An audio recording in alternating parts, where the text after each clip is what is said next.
के चरणों में कोटि कोटि नमन।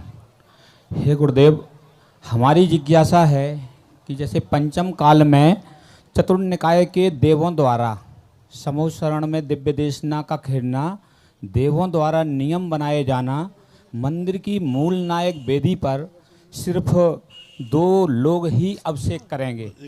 इसके अलावा एक मिनट, पंचम काल में कोई देवता आदि नियम नहीं बनाते हैं, कोई भी देवों के नियम नहीं बनते। और आज जो भी देवता आ रहे हैं, देवता नियम बनाते, ऐसा कुछ भी नहीं होता। अरे किसी को देवता आ रहे हैं तो ये संकट जितने समाज पे आ रहे हैं, 30 क्षेत्रों पर संकट आ रहे हैं, इनको दूर कराएं ना। मैं तो कहता हूँ कि सबको देवता आने लग जाएं, लेकिन वे कछु काम में तो आवे। हाँ, लेकिन विवाद के विषय बनते हैं। अभिषेक के लिए कोई भी ऐसा नहीं है कि 2 वेदी पे 2 ही व्यक्ति अभिषेक करें। अभिषेक जो भी नियम हैं, सभी को अभिषेक करने की छूट होना चाहिए। हाँ, जिन लोगों के लिए नहीं कराए जाते हैं, जो अभिषेक के योग्य नहीं हैं, वो बात अलग है। लेकिन हाँ, दूसरा प्रश्न, आपके 4-5 प्रश्न वो निकल दें जी। एक प्रश्न करें, हम 1-1 मिनट में जवाब दे देंगे। हाँ, धर्मेश जी, मनीष जी, मनोज जी और आशीष जी सभी आ जाएं। हाँ। गुरुदेव, इसी क्रम में दूसरा क्वेश्चन है कि क्या ब्रह्मचारी जी, त्यागी वृत्ति इत्यादि जितने भी हैं, उनको ये कहा जाता है कि आप अगर अभिषेक इत्यादि करेंगे या पूजन की क्रिया करेंगे तो उससे अक्षय खत्म होगा, मंदिर का चमत्कार खत्म होगा? बस ब्रह्मचारियों को अभिषेक करने से मूर्ति में अतिशय बढ़ता है। त्यागी वृत्ति जितना अभिषेक, त्यागी वृत्तियों के द्वारा अभिषेक कराने में कोई बाधा नहीं, बल्कि अतिशय बढ़ता है, क्योंकि उनके विशुद्ध भाव रहते हैं, ऐसा मानते हैं। आगे के चरणों में बारंबार नमोस्तु। महाराज से एक जिज्ञासा है, कितने वर्ष का व्यक्ति बच्चा अभिषेक कर सकता है? जैन धर्म के अनुसार जैन भगवान की पूजन कौन कौन कर सकता है? और क्या जैन अब अभिषेक के लिए 8 वर्ष के बाद व्यक्ति अभिषेक कर सकता है। आगे महाराज जी, महिलाएं का बैठ के पूजन कर सकती है इसके क्षेत्र पे? करना ही चाहिए, महिलाओं को बैठ के ही पूजन करने का प्रावधान है। पुरुष भी बैठ के कर सकते हैं। ये विधि ठाड़ो होए के जो कहा गया है वो ठीक है, जिनकी शक्ति है वे खड़े होकर अभिषेक करें, पूजन करें, लेकिन नहीं है शक्ति तो बैठ के करना चाहिए। और महिलाओं को तो खास तौर से बैठ के ही पूजा करने में कोई बाधा नहीं है, करना ही चाहिए। जैसे महाराज से विजाति किसी का विवाह होता है और क्या नाम करके परिवार से वो व्यक्ति अलग रहता है, अलग बिजनेस है, और वो अभिषेक पूजन का पात्र है महाराज जी के नहीं है? जो में से कोई अभी शादी हो जाती है, यदि उनका चूल्हा अलग है और व्यापार अलग है, तो वह भाई भी है तो भी अभिषेक पूजन कर सकता है। जैसे माता पिता हैं, किसी बेटे ने ऐसा कर लिया तो माता पिता ने उस बेटे को अलग कर दिया तो माता पिता कर सकते हैं। उसका भाई यदि अलग रह रहा है और अलग से अपना धंधा वो रोटी खा रहा है तो फिर वो पूजा कर सकता है, अभिषेक कर सकता है, सारे नियम लागू हो सकते हैं। जिसने किया है उसको अलग कर देना चाहिए, यही उपाय है। हाँ, आगे बोलो जी। महाराज जी, किसी क्षेत्र पे एक नियम जैसे बनाए जाते हैं, एक क्षेत्र पे नियम गया मैं, वहाँ नियम देखा कि जैसे महिला, जैसे लड़कियों की जब तक शादी नहीं होगी तब तक पूजन का अधिकार नहीं। हमने उनसे पूछा कि क्या ऐसा नियम है? बस आप प्रश्न करो, किससे पूछा ऐसा नहीं। आपका प्रश्न ये है, 8 वर्ष के बाद कन्या पूजन कर सकती है, कोई बाधा नहीं। कुंवारी कन्याओं को पूजन के आगम में बहुत सारी कथाएं प्रचलित हैं, कर सकती है। जैसे कोई बोलता है स्थापना जेंट्स करेंगे, नहीं, ऐसा कोई बाधा नहीं। तो स्त्री इतनी अछूत नहीं है कि वह वो स्थापना भी नहीं कर सके। वो तो एक मुद्रा को छूने के लिए मना किया है, बाकी इतना अछूत नहीं कि वो स्थापना नहीं कर सके। वो अच्छी तरह से स्थापना करना चाहिए, महिलाएं स्थापना कर सकती हैं। विधवा महिलाएं भी पूजन कर सकती हैं महाराज जी? विधवा महिलाएं पूजा ही करना चाहिए, उनको दूसरा काम तो है ही नहीं।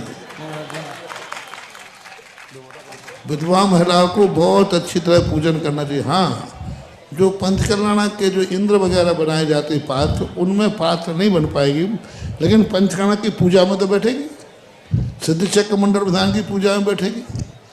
अरे तो मैना सुंदरी ने जब पूजा की थी तो श्रीपाल के साथ में बैठ के नहीं की थी, अकेले की थी। वो तो कोड़ी थे, वो तो पूजा करने बैठ ही नहीं सकते थे। तो विधवा महिलाओं के लिए कोई पूरा अच्छी तरह पूजा करना चाहिए। मात इंद्राणी का नियोग होता है, वो नहीं करते, बाकी कोई बाधा नहीं, बिल्कुल नहीं रोकना। उनका जीवन में एक कर्म का उदय आया है तो उनको तो यही काम है और यही पूजा पाठ उनको करने की पूरी छूट होना चाहिए। हाँ महाराज जी, जैसे आगम में शांति धारा का क्या उल्लेख, शांति धारा होनी चाहिए कि? शांति धारा अभिषेक का ही एक बड़ा रूप है। इसको ये मत मानो शांति धारा से कितने लाभ हो रहे, ये अभिषेक का एक बड़ा रूप है। नाम उसका शांति धारा दिया।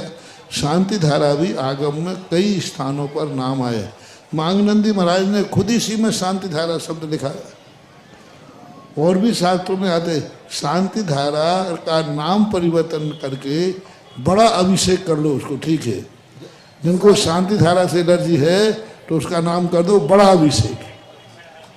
जैसे कोई बोलता है जैसे शांति धारा आगम में नहीं है और क्या नाम करके पैसा कमाने के लिए शांति धारा होती है। हाँ, वो आगम में नहीं है, वो खुद पैसे कमाने के लिए। पैसा वो कमाता है जो उस पैसे को अपने घर ले जाता है। पैसा मंदिर में काम आता है, देने वाला दो काम कर रहा है, शांति धारा भी कर रहा है और उस पैसे से मंदिर का निर्माण हो रहा है। गुरुदेव, किसी जगह पे दो मंदिर हैं और एक ही मंदिर में अभिषेक एक ही वेदी पर हो और दूसरे मंदिर में ना हो, तो इसके लिए गुरुदेव क्या विधान है? ऐसा नहीं होना चाहिए। प्रत्येक मंदिर में अभिषेक नियत समय से होना चाहिए बस। और तो क्यों, जो कि जो अतिशय क्षेत्र है, बाहर के श्रद्धालु अभिषेक पूजन शांति धारा करने के लिए आते हैं और उनको मना किया जाता है ये कह करके कि आप लोग अपना प्रूफ दीजिए कि आप यानी धार्मिक हो या आलू प्याज चाय वगैरह छोड़े हो या नहीं, बोले ये प्रूफ करना पड़ेगा आपको, उसके बाद अनुमति मिलेगी। ऐसा कुछ नहीं है। देखो, इतना ज़्यादा टाइट मत हो।